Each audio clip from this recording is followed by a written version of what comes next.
estaremos dando início a um novo estudo. Vamos estar estudando a carta de Gálatas, a epístola de Gálatas. Obrigada, irmão. E o pastor pediu para que eu iniciasse, hoje com o capítulo 1 do livro de Gálatas. Gálatas foi escrito aproximadamente entre 38 e 45 depois de Cristo. Existem algumas teorias, mas mais ou menos nesse período em que foi escrito. Para as igrejas da região da Galácia, que hoje seria parte da Turquia, para a gente se situar. E essa epístola, Paulo ele defende de maneira apaixonada, de uma maneira bem enfática, a graça de Deus. Ali na Galácia estava acontecendo um cenário. Nas igrejas ali da região, existiam grupos judeus, que haviam se convertido ao Evangelho, e gentios. E estavam tendo falsos mestres, judaizantes, que estavam impondo a lei, impondo normas da lei de Moisés, principalmente a circuncisão, e dizendo que a salvação não era somente pela fé em Cristo. E Paulo, ao ouvir esses ensinamentos, esses falsos ensinamentos, ele combate de maneira bem enfática, de maneira bem enérgica, sobre essa heresia. E ele enfatiza muito que a salvação ela é pela graça. A salvação é graça. E o que é graça? O pastor Euler costuma falar, é graça, mas não é de graça. Porque foi o sangue de Jesus Cristo que foi derramado na cruz do Calvário para nos limpar, para nos justificar e para nos reconciliar com o Pai. Então, a nossa salvação, ela é baseada na graça de Deus. Vamos ler os primeiros versículos que fala sobre a autoridade do Evangelho. Gálatas 1, do versículo 1 até o 5. Quem trouxe a sua Bíblia pode acompanhar e temos também no telão. Paulo, apóstolo não da parte dos homens, nem por homem algum, mas por Jesus Cristo e por Deus Pai, que o ressuscitou dos mortos.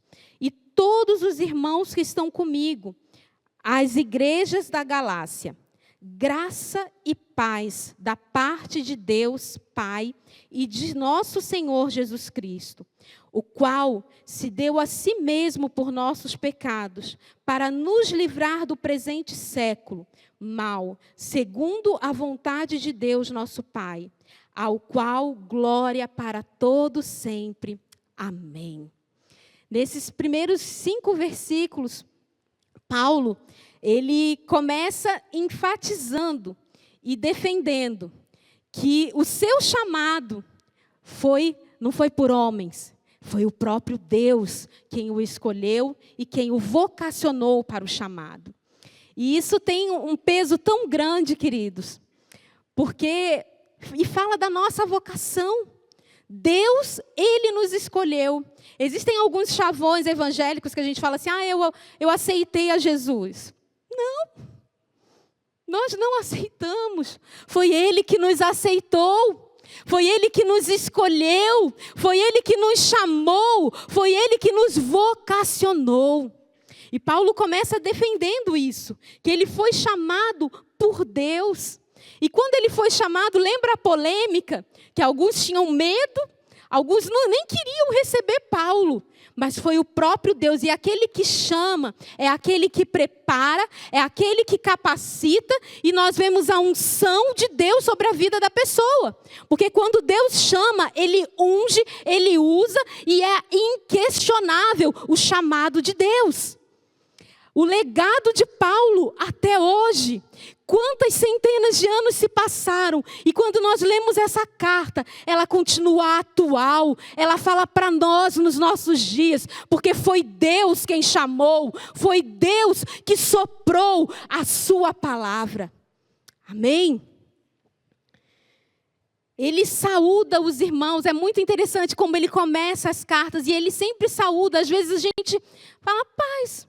Mas ele saúda graça e paz.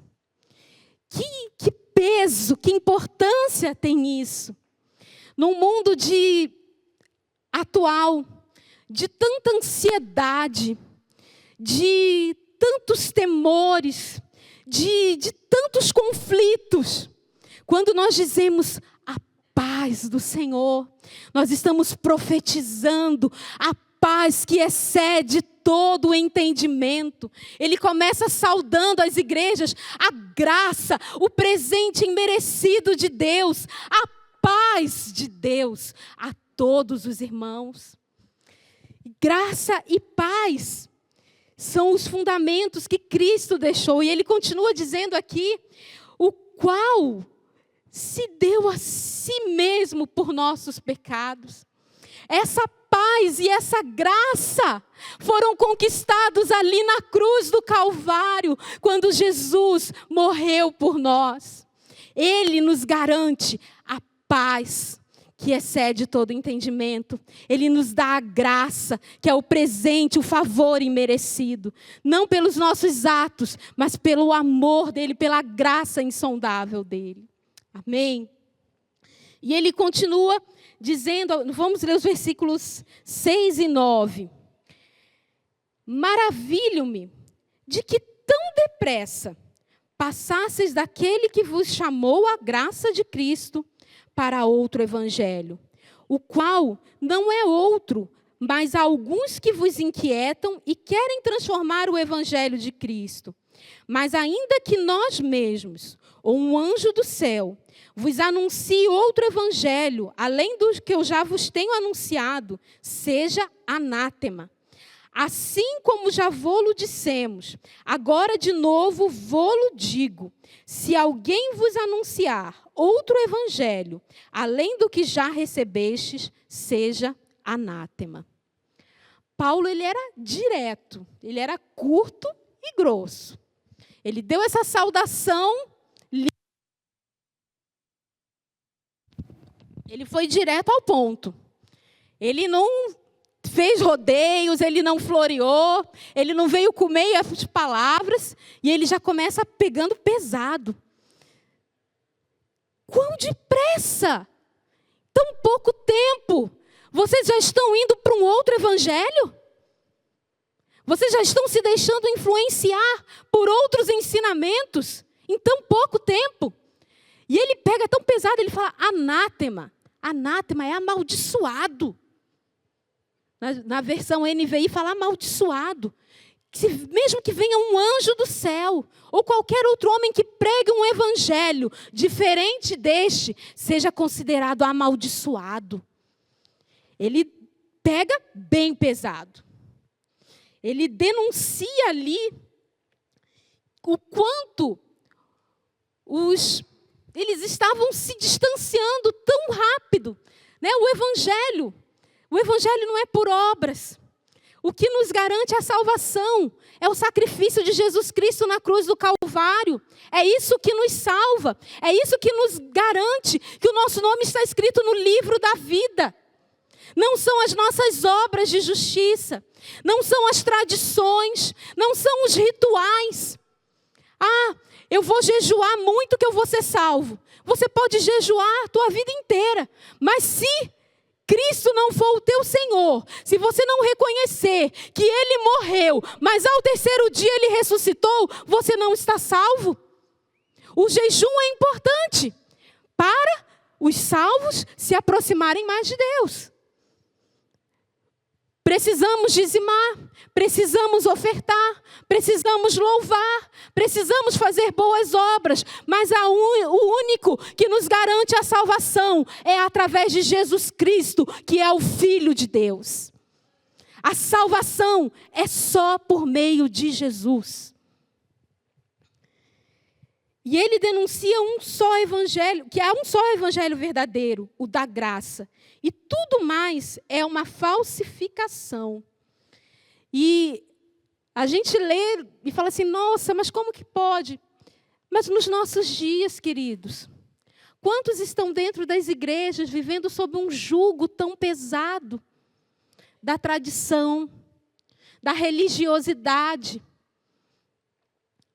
E Jesus Cristo está lá fora. Às vezes virou um hábito vir na igreja todo domingo, participar do culto dos teens, participar do culto dos jovens. Mas o restante da semana, Jesus está onde? Não para ouvir. E quando nós nos distanciamos dessa fonte de vida, que é o Evangelho, nós ficamos indefesos e acabamos dando margem para, assim como as igrejas ali da Galácia se afastaram e deixaram as heresias entrar. Por isso é tão importante nós estarmos sempre buscando a palavra de Deus. Buscarmos a palavra. O Evangelho, ele é inalterável. As culturas mudam, o idioma muda. Nós vemos a nossa própria língua portuguesa. Quando pega um documento antigo, nós nem compreendemos o português de 100 anos, de 300 anos atrás. A língua muda, a sociedade muda, o ser humano muda, as tradições mudam, mas o nosso Deus é o mesmo ontem e eternamente, e a sua palavra também ela é imutável. E ela alcança, e é tão lindo ver isso, que qualquer sociedade, o que a Bíblia diz, o que é pecado, seja lá em que década, em que ano foi, em que sociedade, o que é pecado, E o que é graça, é presente. É pela fé. E isso é a maior prova de que o Evangelho não é, que a Bíblia ela é verdadeira e que não é criação do homem. Nós estamos no ano de 2025 e a gente às vezes lida com situações tão complexas. O que eu faço? O que eu vou fazer? E quando a gente começa a orar e a buscar a Deus, aí você abre a Bíblia. Pá, salta o versículo assim. Meu Deus, parece que isso foi escrito para mim, hoje. E olha quanto tempo foi escrito. Porque é a palavra divinamente inspirada por Deus. Amém?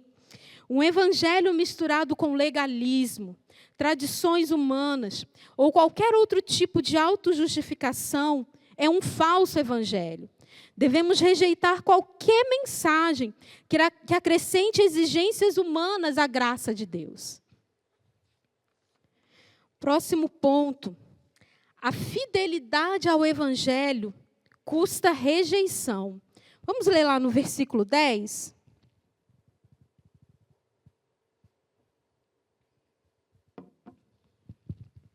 Por que persuado eu agora a homens ou a Deus? Ou procuro agradar a homens? Se estivesse ainda agradando aos homens, não seria servo de Cristo. Paulo, mais uma vez aqui, sem rodeios, ele fala. Eu não estou aqui para agradar os homens. Eu estou aqui para agradar a Deus. Um ditado popular, diabólico. A voz do povo é a voz de Deus. É diabólico. Porque quando a gente começa a ler a Bíblia, o povo nunca sempre escolhe contra Deus. Está sempre contra. E Paulo, ele deixa bem claro aqui. Eu não quero a aprovação dos homens. Eu quero ser aceito e aprovado por Deus. Lá em Mateus 6, 24, diz que que ninguém pode servir a dois senhores. Ninguém pode servir a dois senhores. Então, não tem como a gente falar assim, vamos fazer um evangelho politicamente correto.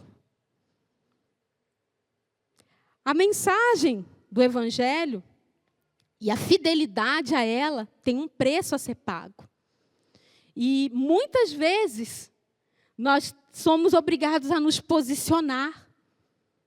Ou nós achamos normal o que a sociedade diz que é correto e a palavra de Deus diz que é errado. Ou nós ficamos mal vistos pela sociedade, mas decidimos obedecer a Deus. Servir a Deus tem um preço. Né? A salvação é de graça. Mas o próprio Jesus fala assim, aquele que quiser vir após mim, negue-se a si mesmo, tome a sua cruz e siga-me. Hoje, rapidamente, eu estava passando assim pelo Instagram, bem rápido, e eu vi que 9 líderes cristãos foram mortos na Colômbia. 9 lideranças. A gente sabe da grande perseguição que há contra os cristãos. Aqui no Brasil, a gente vive uma fase boa, entre aspas, né, para o Evangelho. Porque a gente que tem mais tempo de crente, há poucas décadas atrás, não era assim. O evangélico, a gente não tinha tanta aceitação na sociedade. Hoje não, hoje é legal. Os artistas são gospel, né? É tudo gospel. Hoje é legal, a vibe gospel é legal. Mas existem países onde cristãos estão negando-se a si mesmos, estão tomando a sua cruz e estão padecendo pelo Evangelho de Cristo. 9 famílias enlutadas. Mas eu tenho certeza que o sacrifício deles não é em vão. Não é em vão. É preciso que a semente, ela morra, para que venha dar frutos. Quantos missionários deram as suas vidas aqui no Brasil, para que hoje nós tivéssemos essa liberdade, para que hoje nós tenhamos essa liberdade de abrir várias igrejas. Mas quando os primeiros evangélicos chegaram no Brasil, eles sofreram muitas perseguições. Talvez muita gente não parou para pensar a invasão. Quando nós estudamos em história, a invasão dos franceses lá em Pernambuco. Alguém lembra quando estudou isso nas aulas de história do Brasil? Eram os primeiros evangélicos que estavam chegando no Brasil, sabia? A invasão holandesa eram os primeiros evangélicos. E muitos foram mortos ali. Eles deram o seu sangue para que hoje nós estivéssemos aqui reunidos, glorificando e exaltando o nome do Senhor. O nosso sacrifício não é em vão. O nosso trabalho não é em vão no Senhor. Que o Senhor console as famílias, que o Senhor fortaleça a igreja na Colômbia, que o Senhor fortaleça a igreja na América Latina, para que nós possamos nos levantar com a autoridade que já foi dada por Cristo Jesus, para continuarmos proclamando as boas novas de salvação, declarando que a América Latina é do Senhor. A América Latina é do Senhor. E para esses cristãos, queridos, não tem como agradar o homem. Você tem que se posicionar. Para esses 9 cristãos, não teve outra opção. Você nega a Cristo, ou você morre. E eles preferiram morrer. Mas eles conquistaram a vida eterna com Cristo. Qual a nossa escolha hoje? Agradar o homem, agradar o parente, agradar o amigo, ser bem conhecido, ser bem visto pela sociedade, ou ter os nossos nomes escritos no livro da vida e desfrutarmos da comunhão íntima com o Pai. Aleluia. O Evangelho é revelação divina, não é humana. Paulo continua dizendo nos versículos 11 e 12. Mas faço-vos saber, irmãos, que o evangelho que por mim foi anunciado não é segundo os homens, porque não o recebi, nem aprendi de homem algum, mas pela revelação de Jesus Cristo. Foi a palavra inspirada e revelada pelo próprio Deus.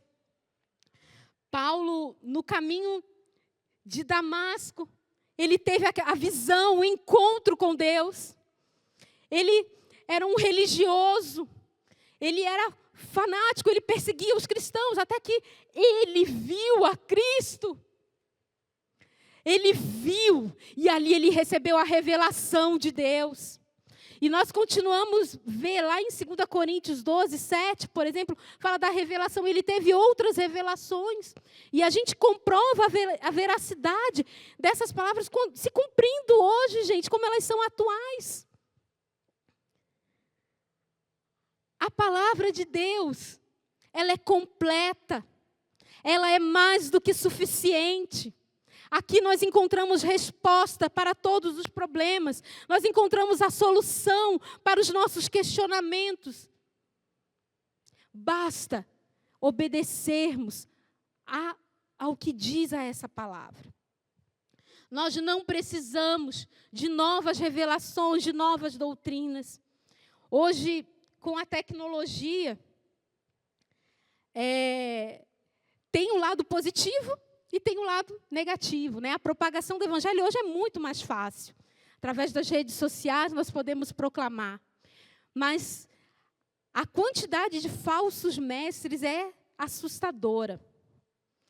E quantos, né, estão aí tendo novas revelações, novas doutrinas, uma nova visão? Cuidado quando ouvir essa expressão. Eu recebi uma nova visão. A visão que veio diretamente dos céus. Eu tive uma visão, uma revelação. Eu creio em visões, eu creio em profecias, eu creio em revelações, mas a maior de todas as revelações é essa aqui, que é a palavra de Deus. E qualquer visão, qualquer revelação que contradiga esta palavra, nós temos que rejeitar. Nós não podemos aceitar. Hoje,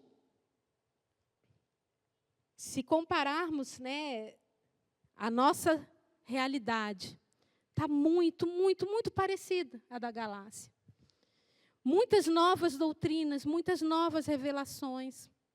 Eu lembro que quando eu mudei para Carapó, há 18 anos atrás, tinham bem menos igrejas. Só para a gente...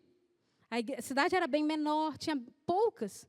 Hoje, toda a rua praticamente tem uma igreja. Né? Tem, glória a Deus que está sendo pregado o evangelho, glória a Deus, mas nós temos que ter cautela. Porque hoje tem pessoas que sonham, eu vou ser pastor. E vai lá e abre a igreja e se torna pastor.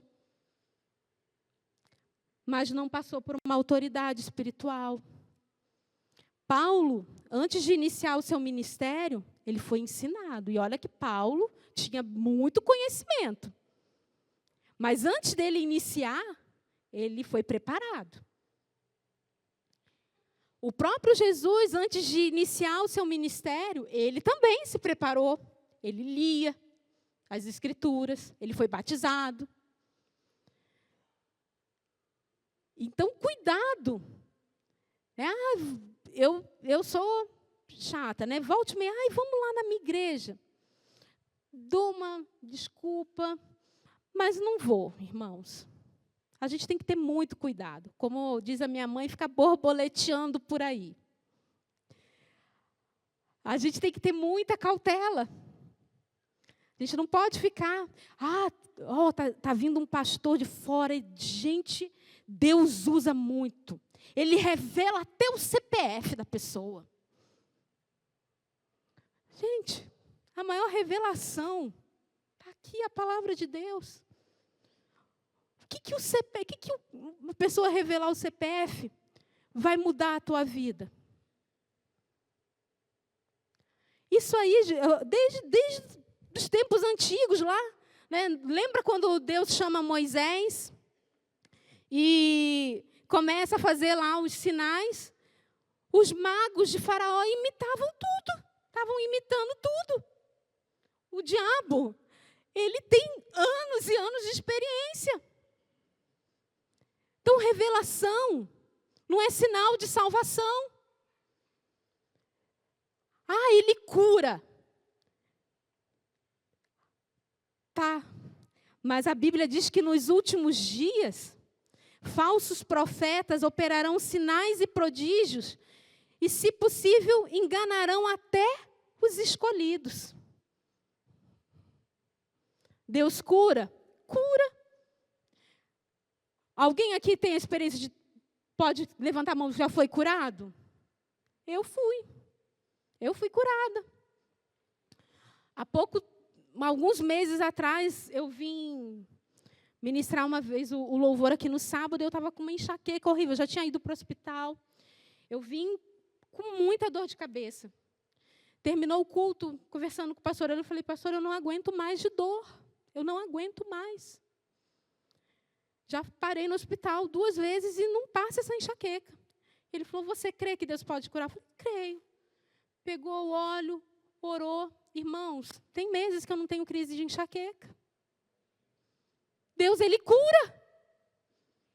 Eu não preciso correr atrás de cura. Eu estava escalada para o louvor, eu pensei em não vir. Mas eu ainda falei assim, gente, eu não vou oferecer um louvor que não me custe nada. Deus sabe o quanto estava me custando. Mas eu ofereci o melhor que eu pude. E enquanto eu adorava o Senhor me curou. Deus, Ele cura. Deus, Ele fala. Deus, Ele mostra. Mas nós não precisamos disso. Nós precisamos amá-lo e reconhecê-lo como Senhor e Salvador de nossas vidas acima de tudo. Como nós acabamos de cantar, precisamos do Senhor. Mais do que o ar que respiramos, mais do que bens, mais do que dinheiro, mais do que carro, mais do que saúde, nós precisamos da presença do Senhor ao nosso lado. Mais do que nunca, já concluindo, irmãos, nós precisamos que esse evangelho puro, sem misturas, sem mácula, seja pregado, seja divulgado. Uma coisa que, durante a semana, enquanto eu estava lendo esse capítulo, e vendo como é importante, queridos, como é importante nós colocarmos em prática essa mensagem, e proclamarmos o evangelho puro. Quando nós vemos as estatísticas do IBGE, o número de evangélicos, o número de cristãos no Brasil só cresce, né? Só aumenta. Nos últimos anos só está aumentando.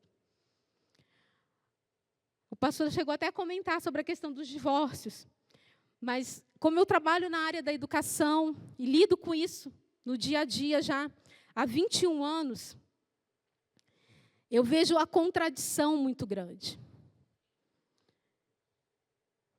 Nossas igrejas estão cheias, tem tantas igrejas, números de evangélicos enormes, mas tem acontecido coisas tristes, muito tristes na nossa sociedade, no nosso país. Coisas que antes era raro. Essa semana, 2 crimes, né, foram muito noticiados, de filhos que mataram os pais. E Deus falou muito comigo. Foi um puxão de orelha, um alerta. Quando nós vemos as crianças e os adolescentes de hoje, quantos estão perdidos? Crianças revoltadas, crianças com ansiedade, adolescentes sem rumo e precisando ouvir a mensagem de salvação. E quando a gente vê aqui mesmo dentro da nossa igreja, infelizmente, quando fala assim, olha, nós estamos precisando de obreiros para trabalhar lá nos kids, nos pets, é um pingo, são pouquíssimos os que estão. E nós estamos negligenciando. Estamos negligenciando gerações que precisam ouvir a palavra de Deus. Eu falo com temor e tremor diante dos irmãos, porque Deus tem falado comigo, Deus tem cobrado de mim com os meus filhos. Nós precisamos falar mais de Deus para as crianças. Nós precisamos falar mais de Deus para os nossos adolescentes, para os jovens.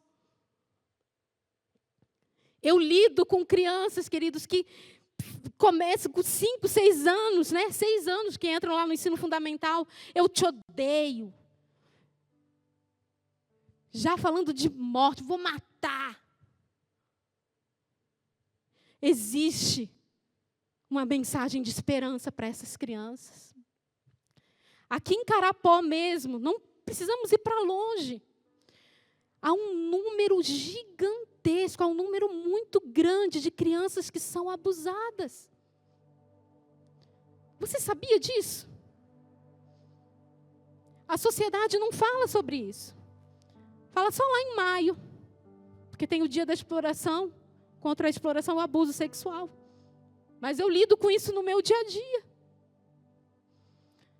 Eu lido não só com meninas, com meninos que são abusados. E muitas vezes, infelizmente, pela própria família, por parentes. Teve casos de pai biológico abusar do filho. E essas crianças estão crescendo sem esperança. E estão cometendo crimes bárbaros. Na nossa cidade, de vez em quando surgem notícias tristes de fatalidades. Eu e você, como igreja, nós não podemos tapar os olhos. Nós não podemos ignorar. Nós precisamos pregar o Evangelho. Esse é o tempo. Esse é o tempo. Ah, mas eu não sei falar. Eu, Ana Paula, não sei falar. Eu sou tímida pra caramba. Estou aqui tremendo. Mas quando nós dizemos sim ao Senhor, Ele enche a nossa boca e Ele nos usa para que o nome dEle seja glorificado. O Senhor veio para salvar o que está perdido. Talvez enquanto eu estou falando aqui, você está lembrando de alguém, um conhecido seu, que está passando por uma depressão, que passou por um abuso, uma separação. Deus quer te usar para restaurar, para proclamar as boas novas de salvação. Eu te convido nessa hora a curvar a sua cabeça, fechar os seus olhos e dizer, mas que não seja simplesmente porque eu estou falando, mas que você diga: Espírito Santo de Deus, eis-me aqui, eis-me aqui, eis-me aqui, Espírito Santo de Deus. Assim como Paulo teve um encontro marcante contigo, Senhor, ali no caminho de Damasco. Um dia eu também tive um encontro contigo, Pai.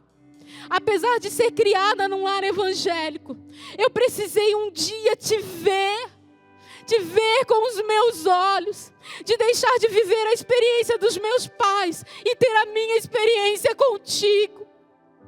E quando eu te vi, Senhor, quando eu fui tocada por ti, o Senhor me curou, o Senhor me restaurou, e o Senhor me chamou para proclamar as boas novas de salvação.